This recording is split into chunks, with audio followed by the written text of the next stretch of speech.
കൊല്ലത്ത് ഉത്സവത്തിനിടെ കത്തിക്കുത്ത് പരിക്കേറ്റ 17-കാരനെ സ്വകാര്യ ആശുപത്രിയിൽ പ്രവേശിപ്പിച്ചു. മുഖത്തല കിഴവൂർ ചെമ്പകശ്ശേരി ക്ഷേത്രത്തിലെ ഉത്സവത്തിനിടെയാണ് സംഭവമുണ്ടായത്. കൊല്ലത്ത് നിന്ന് സൂര്യഗായത്രി വിശദാംശങ്ങളുമായി ചേരുന്നു. സൂര്യഗായത്രി, സംഘർഷത്തിന് ഉണ്ടായ സാഹചര്യം എന്താണ്? ഈ പരിക്കേറ്റ 17-കാരന്റെ നിലവിലെ സ്ഥിതി എങ്ങനെയാണ്? പരിക്ക് ഗുരുതരമാണോ? സൂര്യ, ഈ കൊല്ലം മുഖത്തല ചെമ്പകശ്ശേരി ക്ഷേത്രോത്സവത്തിനിടയിലാണ് ഈ കത്തിക്കുത്തുണ്ടാകുന്നത്. അത് പരിചയമുള്ള കുട്ടികൾ തമ്മിലാണ് ഈ തർക്കമുണ്ടാവുകയും പിന്നീട് അത് കത്തിക്കുത്തിൽ കലാശിക്കുകയുമായിരുന്നു എന്നുള്ളതാണ് മനസ്സിലാക്കുന്നത്. ഘോഷയാത്ര നടക്കുകയായിരുന്നു. അതിനിടയിലാണ് സമീപത്തെ പാടത്തിനരികിൽ വെച്ചാണ് ഈ തർക്കമുണ്ടാകുന്നത്.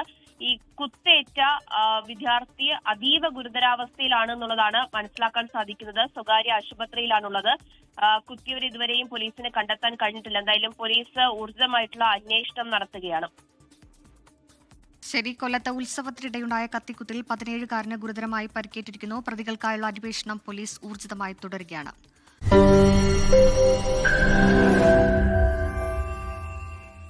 ലോകത്തെവിടെയായാലും ഏത് സമയത്തും 24 വാർത്തകളും ഓഗ്മെന്റഡ് റിയാലിറ്റി പാക്കേജുകളും എക്സ്പ്ലെയിനറുകളും വിശദമായി കാണാൻ ഞങ്ങളുടെ യൂട്യൂബ് ചാനൽ നിങ്ങൾക്ക് സബ്സ്ക്രൈബ് ചെയ്യാം.